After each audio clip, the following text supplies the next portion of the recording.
Continuation of the cannot record video. I don't trust Talia and her empanadas or her apron. I don't trust Leslie. I don't trust Johnny and his speaker tube. I don't trust anyone anymore. I really don't. Like, honestly, it's to the point anymore where I just, like, I don't even trust Hannah anymore.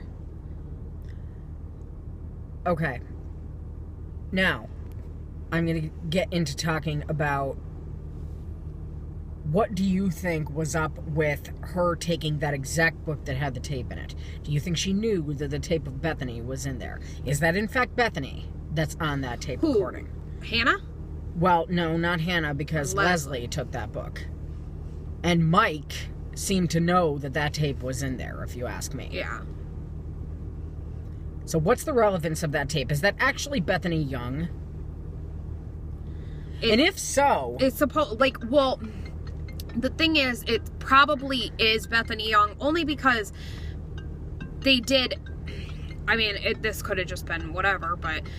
In the recap before the episode, like, you know how they say previously on Pretty Little Liars, they showed where they were in Radley, and they were right, and they were grabbing stuff. But so we knew that those tapes would be in this episode. Well, yes, but Hannah was also present that night. So I mean, like, her code name was H. Who said that? So one of our followers said that. I don't know if it was Kristen or one of our followers said that her code name was H, or somebody said it, but... Alright, so needless to say, Mike knew about that tape being in there, if you ask me. Leslie might have known about that tape being in there. Yeah, because, like, honestly, like, if somebody was carrying around a book from Gianna's room right now, I would not even be able to tell you, like, if it was Gianna's or not. The only thing I'd be able to tell you is if it was that goddamn Babysitter's Club book that's always in your fucking bathroom. Because every time I sit down to take a piss, there it is. It's the Babysitter's Club book. Say hello to your friends, Babysitter's I'd be like, hey, that's Gianna's book. But other than that, unless I'm a child of the 90s. Well, unless Mona sat down every night and read to Mike from this book, I doubt that he would know that it's hers unless he knew what was in it. You know what I mean? Like, it had some kind of significance. Right. Okay. But I do, however, think that Mike and Mona came up with a plan to fake her death, and possibly he does believe that she's still alive but is getting scared now because she's not coming around or whatever. I really do I do believe that he was the one with that wig on in the house, and that was a fake fucking murder scene, because it was just a little bit too convenient that person that was throwing her around. First of all, if there was that much blood upstairs and no blood downstairs when they were in front of that camera. Well, that's what I'm saying. There was absolutely no blood on her whatsoever. Exactly. So they started upstairs. There was no blood on her whatsoever. So what do? Walk down the stairs. Okay, we're gonna go down the stairs and you're gonna kill me. Did the cops not see that? Like, that there was no blood? That's what I'm saying. Like, that does not make any sense to me. No. A couple of lamps are tossed over. The camera conveniently right there inside of the vent. I do think that person with the blonde wig on is Mike. Or it could be, like, somebody that did, like, you know what I mean? Like, Mike... Lucas. And he knew about it, or one of Mona's other people, and Mike knew about it. But I do think that Mike believes right now that there is a possibility that Mona is still alive. I think that's why he's not upset. Right. Do you know what I mean? And then he's stopping and he's like almost like leaving, like, whatever, he's leaving candy there. Like, is that like maybe like their sign for each other, like to meet each other or whatever? But she's obviously not Gummy around. rocks or whatever they were, right? She's obviously not around. Right. So who actually killed her? Is she really dead? I don't fucking know anymore. Like, I really don't. Another thing I don't know if this has any relevance, but in any case, the movie that Mike was watching that Mona had on her list of movies that she remembered details of was a movie that was old as fuck called Them. And it's about giant insects. She's surrounded by earth and dark and insects. Because. No. How about what about your stupid little bird song or whatever? Well, I'm getting to that. Okay. I am getting to that. All right. Now, this is going to lead up to that because nothing really much else happened in this episode. Except for the fucking barrel thing. Like, we didn't call that we would not actually know what was in that barrel. And can we just point out that me and Gianna, I was sitting there watching it last week. I was like, thinking to myself, I'm sitting there, we were watching Switched at Birth at that point, waiting for Jeremy to come get me, and I'm just sitting there, and like, all of a sudden, I turn to look at Gianna, I was like, Allison's been in jail for how long? Wouldn't that blood, that little tiny drop of blood on the ground be dry by now? But now, conveniently, it was wet enough to take a fucking sample of. Like, that's the thing. They like, aren't thinking you of call that. yourself FBI agents into the person that thinks that Wilden Tanner is a fucking smack. Anyway, back to what I was saying. You call yourself an FBI agent. Yes, we're cops. We're FBI. We know everything. Yes. But yet we didn't take any DNA samples. We chose to identify a body by a yellow shirt. Let's take a look at a fucking sample of blood that's on the fucking floor. It's from wet. a person that has been in jail for, what, a month now or so in Rosewood time? I don't fucking know And what Rosewood time whatever runs the like. fuck. It could be 5 seconds that she's been in jail. It's probably 10 years. But whatever the case may be, there it is on the ground. Yes, she just managed to friggin' Houdini her ass out of that jail cell. Go to that barrel, go, dink, get a fucking spot of blood on the floor, and then get back into jail before the clock struck 12. If the blood is wet and your suspect is in jail, chances are that somebody's trying to frame them. Hey. Let's think about this for a second, considering every person in this fucking show gets framed. They just, like, you know what I mean? Like, all these people are getting framed for stuff, and they know it, and they're figuring it out. Well, they're not actually figuring it out. It's just these people wind up being dead or whatever, or this person actually couldn't have done it for some god-awful reason. But they know that people are getting framed in this show. So, how about Toby? Toby almost got framed for, like, you know what I mean? Like, his parents' knife was in the yard.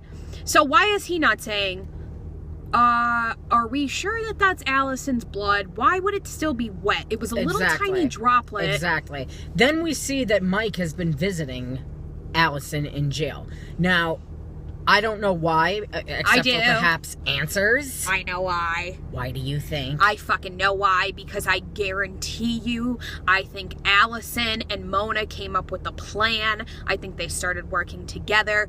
I think that Allison was afraid of this A person or whatever's going on outside of fucking the jail cell, whatever. I think that bitch wanted to be in jail. I'm telling you, I think that we're going to find out that that bitch wanted to be in jail and wanted to be framed for killing Mona. And Mike and Mona obviously helped her. I really do. I feel like she's in jail because that's where good she wants to be. Yep. She had a very dark, sadistic smile on her face when she got that note in jail. Like, she did. And I don't think it said, your friends will see you soon, whatever. I don't think it's because that note. Well, she didn't look at the fucking note like... No. She looked at the note, read it, whatever, and then, like, looked up, and then she was like... Like a smirk. I think she wanted to be there. I think that she fucking wanted to be in that jail. All right, now. Someone tweeted Marlene King. Oh, did she respond? Because she never responds to us. She responded to this person. This person asked if we have seen the last of Ren. Yeah. For those of you people out there. Don't say it. Don't say it. For those of I'm you not people trying to out cause there, problems. I don't give a shit, it's me. For those of you people out there that are saying that Ren, blah, blah, blah, will not be back, Marlene King's answer when someone said if we've seen the last of him was, oh heavens, no. Reason that stood out to me is because why not just say, no, not even close, he'll be back. By saying, oh heavens, no, it kind of seemed to me like, the almighty, the high and mighty of A. Not to mention the coup de grace. Not to mention the fact that that friggin' episode, what the hell was that other episode that was this one, Oh What Hard Luck Stories They All Hand Me, and I gotta think of the song in my head now. No One Here Can Love and Understand Me. Oh, What Hard Luck Stories They All Hand Me. Google it. The song is called Bye Bye Blackbird. I used to play it on the piano when I was a little girl. For those of you who know how to play piano, perhaps you did too. Another bird reference. Another Bird reference wrapped up in 2 episodes. Wrapped up in 2. And I have more notes inside the house on other episodes that were named after songs, including that one of them that was called... Jesus, I can't remember. They're all named after songs. Like a lot of them are, but there was one of them... songs. There's not one like episode where it's just a title in itself. They're all named after something. But one of them that stood out to me, what the hell was it? Oh my God, I can't think. Whatever. I'll talk about it in the recap later, but the person that sang it is Ella Fitzgerald. So. Fuck Ella Fitzgerald. Fuck Ezra speaking of, Fitzgerald. I watched Adventureland yesterday with Jesse, whatever the hell his name is, Eisman or whatever, and Kristen Stewart. And can I just say that Ezra was in it, and he was this little college punk. He had like one line, but he was like a college punk. He was like, "What are you looking at, dweeb?" He like flipped out. His hair was like flipped out, and it was so funny to me. I don't know. I wanted to like. I'm gonna find a picture and screenshot it, but it was so funny. I couldn't stop laughing. His hair was like all flipped out. He had a cardigan like wrapped around his neck. It was so stupid. I watched Inherent Vice last night. I don't know what that is. It's the one with Sasha Peterson. I watched GBF. I haven't seen that yet. I want to see it. It was good. Yes. But I don't know. So yeah. There'll be more to what I was talking about. We will see Ren again.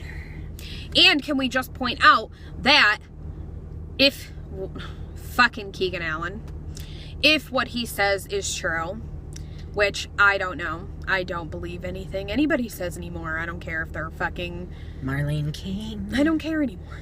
No, but, because, okay, yes, our friend PLL Newsfeed from Twitter asked Marlene King, when can we expect a big A reveal? It's something along those lines. I have it saved on my phone.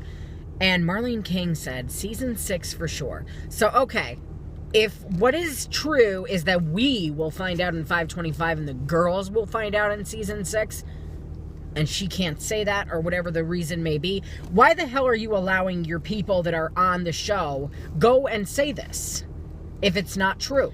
I don't know. All I know is that whatever we're supposed to find out in season 5, we were supposed to go back from season 1 to 4 and be like, whoa, how did we miss this? That I didn't. And if it's Ren, we're all gonna be like, fuck you, because we saw it. Can we just point out that Ren was in 1 through 4? Can we also point out all the fucking bird references? Because if you don't see them by now, come on. For those of you out there that like to say... Oh, Bloody Hell. Somebody posted something Oh, yes! to us. The episode that's going to be coming up, Bloody Hell. Bloody Hell. They said... somebody... I forget who it was. 521, Somebody sent it to us and gave us a synopsis on Bloody Hell. Mm-hmm. And Spencer supposedly takes a trip to London. Dun, dun, dun! That's all I got to say to that. Possible. Sorry for those of you that had earphones in. Not Earbuds. Whatever the fuck they're called. We call them earphones because we're from 1995. We listened to Walkmans. Your iPhone is our Walkman. Your iPod, whatever the hell you call them. Yeah. Napster. Yay. Bear share. Yay. LimeWire. You don't even know what we're talking about. You don't know what the hell we're talking about. Remember those little clippets? Or whatever they were called? You've got mail. Yeah. Hit clips. Hit clips. Yes. It was like 2 seconds of the song. Oh my God. and you used to put Oh them my in the God. thing. For those of us that are, well, 14, 16. But just so you know, a lot of the shit from the 90s is a lot of money now. And I still have a Furby somewhere in my house. And it's worth $1,000. What? You know what? We're going to continue this in another video.